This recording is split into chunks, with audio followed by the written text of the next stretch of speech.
નમસ્કાર, આપ જોઈ રહ્યા છો spark today news. Anklav એપીએમસીમાં Bharatiya Janata પાર્ટીના સત્તાનું વહાણ ડૂબ્યું। કોંગ્રેસ પર મૂકેલ વિશ્વાસને પદનિયુક્ત સાર્થક કરશે તેવું કહેવામાં આવી રહ્યું છે। આંકલાવ તાલુકાના કહાનવાડી વિસ્તારમાં આવેલ સરકારી જમીન રાજકોટ સ્વામિનારાયણ ગુરુકુળને સોંપવાના રચાયેલ ખેલ પર ઉઠેલ વિરોધની અસર આંકલાવ ખેત ઉત્પન્ન બજાર સમિતિના ચૂંટણીમાં પડવા પામતા કોંગ્રેસ પ્રેરિત 10 ઉમેદવાર બિનહરીફ વિજયી થયા।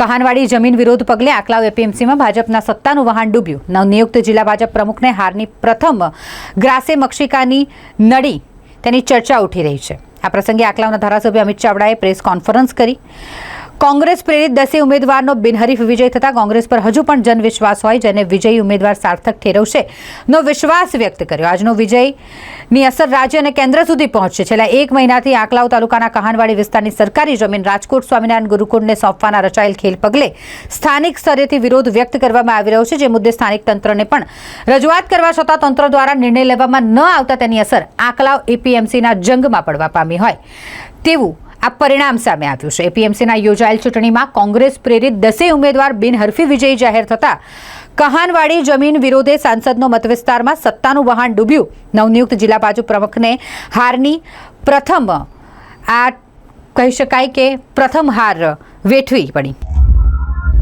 આંકલાવ ખેતીવાડી ઉત્પન્ન બજાર સમિતિની ચૂંટણી પ્રક્રિયા 12 જેટલા ઉમેદવારોએ 10 સીટો માટે ફોર્મ ભરવામાં આવ્યા હતા।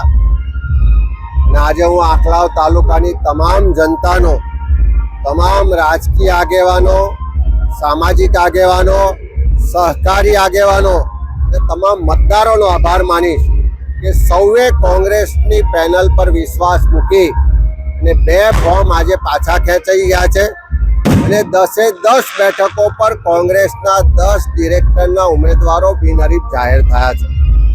આ તાલુકાની તમામ જનતાએ હંમેશા કોઈ પણ નાત જાતના ધર્મના ભેદભાવ વગર આ તાલુકાના લોકોનો વિકાસ કેવી રીતે થાય, આ તાલુકાના ખેડૂતોની આર્થિક પ્રગતિ કેવી રીતે થાય એવો સૌએ સાથે મળીને હંમેશા સહિયારો પુરુષાર્થ કર્યો છે, પ્રયત્ન કર્યો છે અને લોકોએ આશીર્વાદ પણ આપ્યા છે અને એના જ કારણે આજે આ નાનો તાલુકો હોવા છતાં વિકાસમાં ખૂબ આગળ વધી રહ્યો છે। ત્યારે અમારા સૌનો કોંગ્રેસના તમામ ચૂંટાયેલા ડિરેક્ટરશ્રીઓનો, આગેવાનોનો પ્રયત્ન રહે છે કે આ એપીએમસીના માધ્યમથી ખેડૂતોના પ્રશ્નોને વાચા મળે।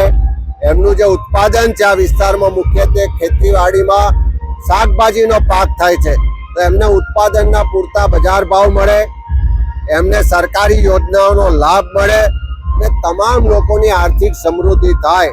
સાથે સાથે આ એપીએમસીનું જે ઓફિસ છે એ જનસેવા કેન્દ્ર રૂપે વર્ષોથી કામ કરે છે। કોઈ પણ સામાન્ય માણસ પણ પોતાનો પ્રશ્ન લઈને ઓફિસે આવી શકે છે, એને મદદરૂપ થવાનો પૂરો પ્રયત્ન થાય છે।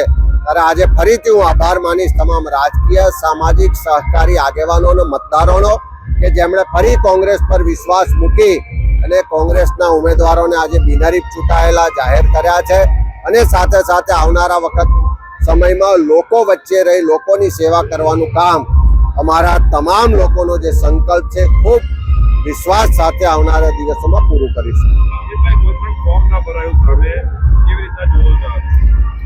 છેલ્લા 20 વર્ષથી આ સંસ્થાનો જે રીતે વહીવટ થયો છે, કોઈ પણ નાત જાત ધર્મના ભેદભાવ વગર, પક્ષાપક્ષીના ભેદભાવ વગર આ સંસ્થાની ઓફિસે હંમેશા કોઈ પણ પગથિયું ચડ્યો હોય તો એને આવકાર આપ્યો છે, એની વાત સાંભળી છે, એનો પ્રશ્નનું નિરાકરણ માટે પ્રયત્ન કર્યા છે।